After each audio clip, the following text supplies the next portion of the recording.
શું છે? સ્વીટુ છે મમ્મા, મારી નાની બેન.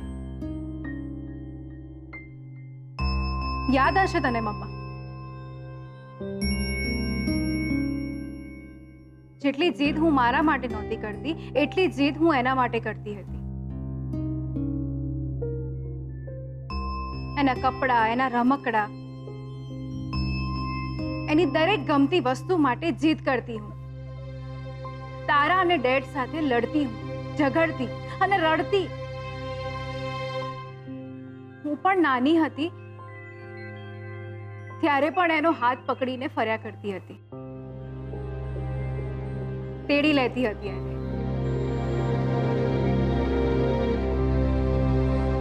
બસ એક દિવસ ભગવાને એને તેડી લીધી. મોત શું છે એ મને નહોતી ખબર, પણ એટલી જરૂર ખબર પડી ગઈ હતી કે આ મારી બેન હવે ક્યારેય મારી સાથે નહીં હોય.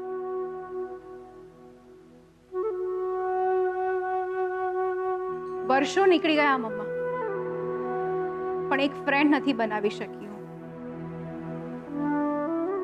પણ જે દિવસે સ્વીટુ મને મળી ને, ખબર નહીં કેમ પણ એવું લાગ્યું કે મારી બેન મને મળી ગઈ છે.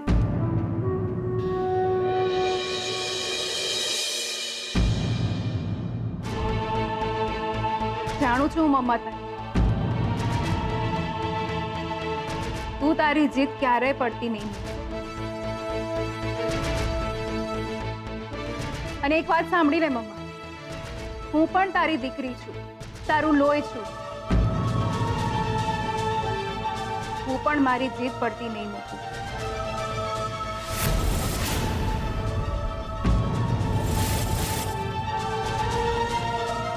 સ્વીટુ મારી બેન છે અને એના માટે હું ક્યારેય નમતું નહીં જોતું. અમારા લગ્ન એક જ દિવસે એક જ મંડપની નીચે થશે. શ્રુતિ, ભગવાને પણ નીચે બોલાવી શકતી હોય ને તો બોલાવી લે. એ આવી જશે ને તો પણ હું નહીં માનું. પેલો છે ને ભગવાન, એ પણ મને ઉપરથી નીચે આવીને કહેશે ને તો હું નહીં માનું. જરૂરી નથી કે ભગવાન માત્ર તારી વાત સાંભળે. લગ્ન થશે તો એક જ દિવસે એક જ મંડપની નીચે થશે. જો એવું નહીં થાય ને મમ્મા, તો તું મારી મમ્મા નહીં અને હું તારી દીકરી નહીં. હવે જે પણ ચર્ચા કરવી હોય મારી સાથે નહીં, સ્વીટુ સાથે કર.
કાગળિયા ગમે ત્યારે આવે, પણ એવું માંજર લક્ષ્મી કે આજથી આપણા છૂટાછેડા થઈ ગયા.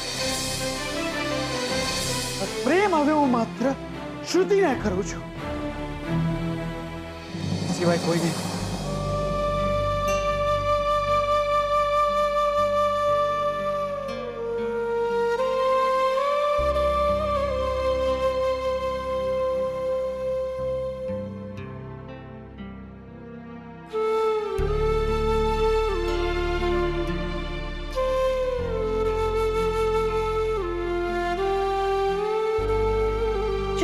માથે ઘાત હોત તો શું શોધન મને છોડી દે?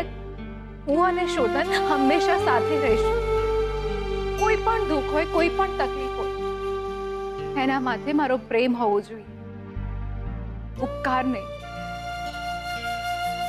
મારું જીવતર નર્ક થતા અટકાવ્યું એમણે. તો શ્રુતિબેને મને એમના ઘરે આશરો ના આપ્યો હોત તો આટલી મોટી દુનિયામાં હું ક્યાં જાત? જેમણે મને આટલું બધું સુખ આપ્યું, લગન તો એમના જ થઈને રહેશે.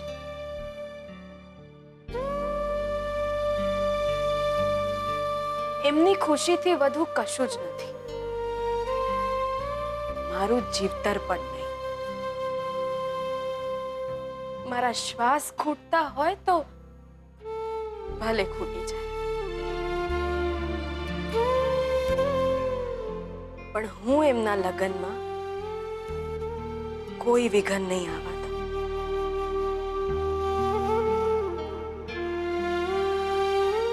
કોઈ વિઘન.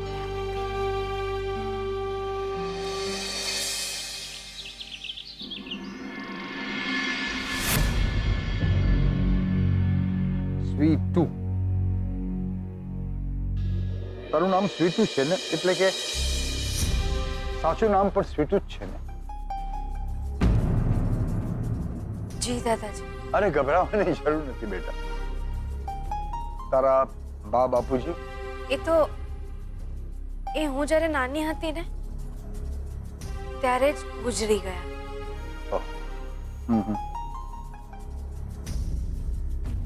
બીજા કોઈ સગા? મારા નાની હીરાબા, પણ એ પણ ભગવાનને વાલા થઈ ગયા. ઓહ, દાદાજી, એ છે ને મને બહુ વાલ કરતા. એ જ મારા માં ને એ જ મારા બાપ હતા.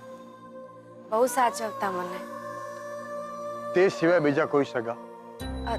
દાદાજી તમે ના, એટલે એકવાર તે મને કહ્યું તું કે તારા કોઈક મામા મામી છે. બટુક મામા અને ચંદ્રા મામી. બટુકમાં? એમનો દીકરો પણ છે, બકુલભાઈ. બક્કુ? ભાભી પણ છે અને એમનો દીકરો શંભુ. શું કરે છે તારા મામા?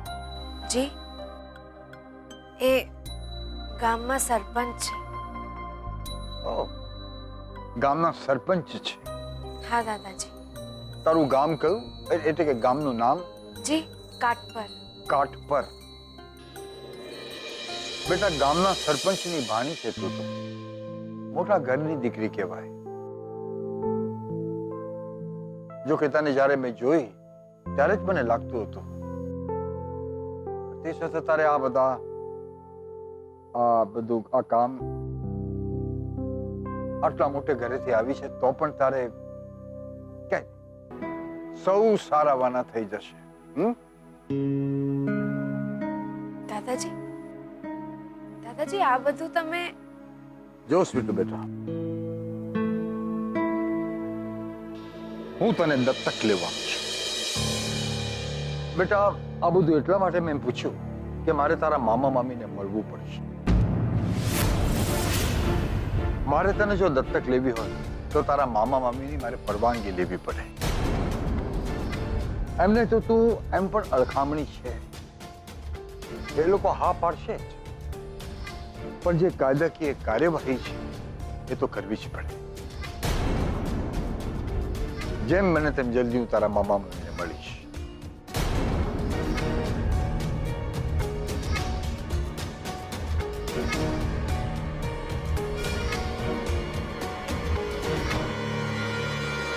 હે દેવી માં, આ શું થઈ ગયું?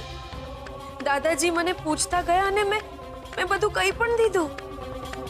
દાદાજી જો મામા મામીને મળશે તો એમને ખબર પડ્યા વિના રહેશે નહીં કે હું કોણ છું. એમને એ પણ ખબર પડી જશે કે મારા લગ્ન થઈ ગયા છે અને મારા પતિ કોણ છે.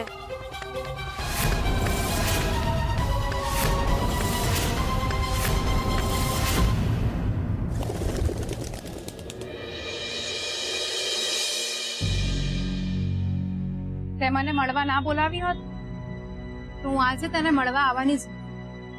બેન, મારે તમારી સાથે એક જરૂરી વાત કરવી છે. મને ખબર છે તું શું કહેવાની છે. એ જ કહીશ ને કે હું અને શોધન લગ્ન પહેલા કરી લઈ. બેન, મારી વાત સાંભળ. શા માટે તે મમ્માની વાત માની લીધી અને એમને એવું કહ્યું કે મારા અને શોધનના લગ્ન પહેલા થશે? બેન, હું શું કહેવા માંગુ છું તમે સમજો. તું મારી વાત સમજ.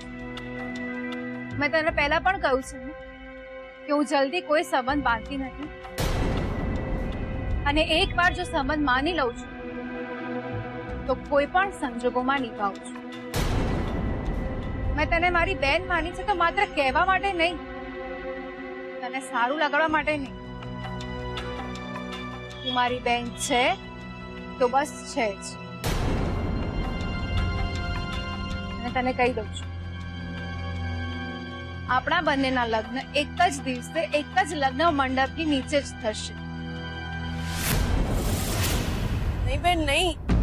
તમારા બા આ વાત નહીં માને. તો હું પણ નહીં માનું. હું પણ અહીં દીકરી છું. મેને કહી દીધું કે જો તારા અને મારા લગ્ન એક દિવસે નહીં થયા તો નહીં હું પણ લગ્ન નહીં કરું.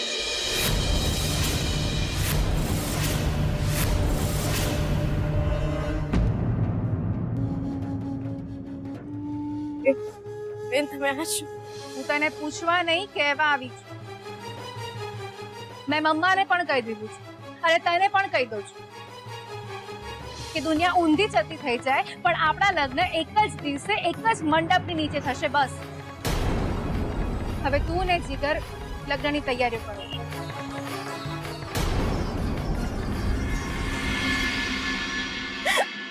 રડીશ નહીં. ચૂપ, રડ નહીં હવે. અચ્છા, મને એમ કે જો તારા લગ્ન મારા પહેલા થવાના અને મારા કારણે તારા લગ્ન અટકે તો શું તું લગ્ન કરી લઈશ? તું મારા માટે જતું કરે કે મને મૂકીને સુખી થઈ જાય?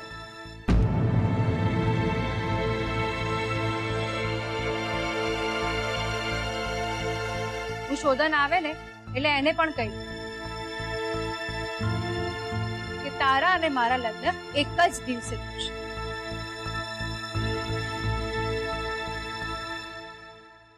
અચ્છા સાંભળ, શોધનને તો ખબર નહીં હોય ને હજુ કે તારા લગ્ન પહેલા થઈ ગયા છે.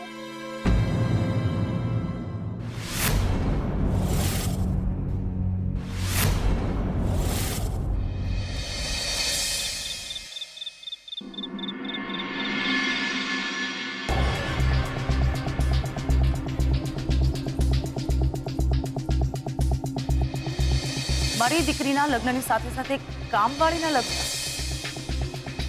હું અમરકાંત મહેતા તને દત્તક લઈશ. બેટા, આ બધું એટલા માટે મેં પૂછ્યું કે મારે તારા મામા મામીને મળવું પડે. મારે તને જો દત્તક લેવી હોય તો તારા મામા મામીની મારે પરવાનગી લેવી પડે. આપણા બંનેના લગ્ન એક જ દિવસે એક જ લગ્ન મંડપની નીચે જ થશે. કે જો તારા અને મારા લગ્ન એક દિવસે નહીં થયા તો હું પણ લગ્ન નહીં કરું. હે દેવી માં, આ કઈ આખરી પરીક્ષા લઈ રહી છે તું? કયું હતું મેં તને?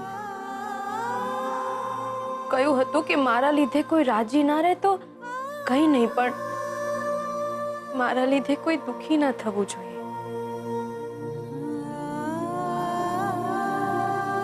બસ આટલું જ તો માંગ્યું હતું ને મેં તારી પાસે.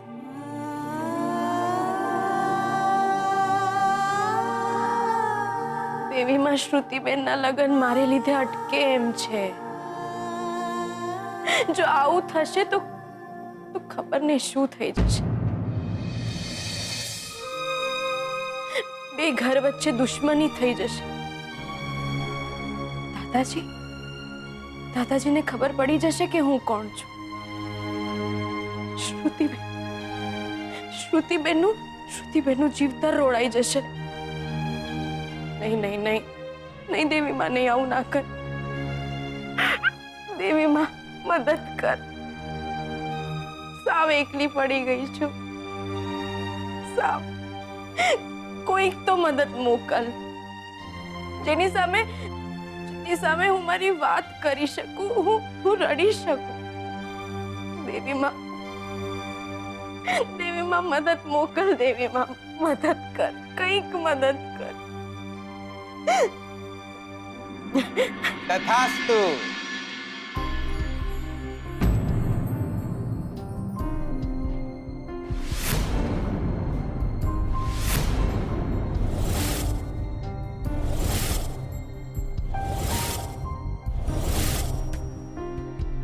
માતાજીએ તમારા માટે મદદ મોકલી આલી છે. આઈ જ્યાં છે જીગર રાતમારામ પટેલ ફ્રોમ મેહોણા.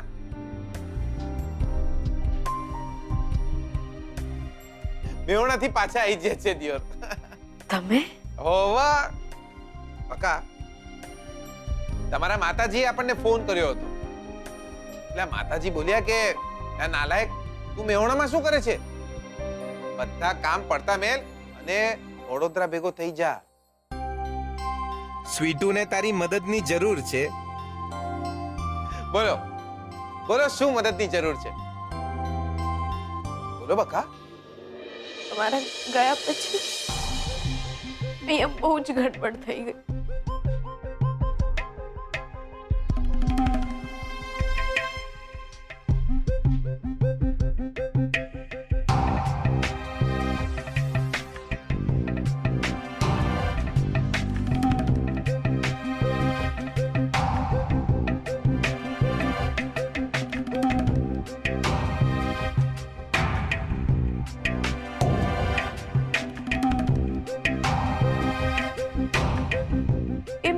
એ મને દત્તક લેશે.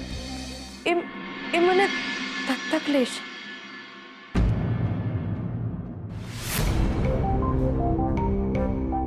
હાયલા લા દિયોર દાદાજી તમને દત્તક લેવાના છે? હા, લે લાયા ને જોરદાર. લે લે મને દત્તક લઈ લેવો જોઈએ ને.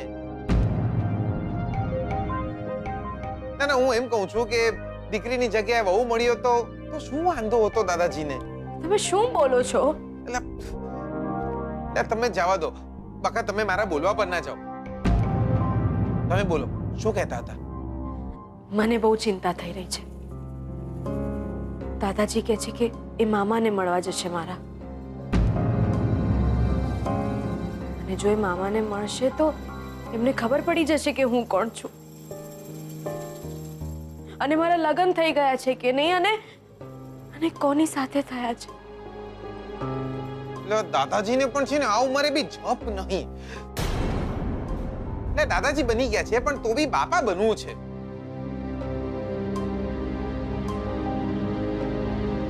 આ બધું શ્રુતિબેનના બાને કારણે થયું છે. પેલા સોનેરી વાળવાળા હા, સરસ છે નહીં? અરે શું, આ બધું એમને લીધે થયું છે. એમની જ જીત છે કે બંને લગ્ન સાથે ના જ થવા જોઈએ, અને એટલે જ દાદાજીને ખોટું લાગ્યું છે. એટલે શ્રુતિ ભાભી ને મમ્મી બી ને લાયા જોરદાર. બકા હું તમને એક વાત કહું છું, આ સોનેરી વાળવાળા ઉપર કોઈ દિવસ ભરોસો ના રાખાય. ખબર છે કેમ? જે પોતાના વાળના નહીં થયા એ કોઈ બીજાના શું થવાના હતા? મને બહુ જ ચિંતા થઈ રહી છે. આ ચિંતા તો મને બી બહુ થઈ રહી છે. બે લગ્ન એક હારે ના થયા તો આમનું તો કहीं નહીં જાય. મારે લાઈફમાં લોચા થઈ જશે. બે લગ્ન થાય તો આપણને ફાયદો છે. શોધનિયાની જોડે જોડે મારા લગ્ન આમની જોડે થઈ જાય. મારા લગ્ન નહીં થયા તો મારે દાદાજીની જેમ દત્તક શોધવા પડશે.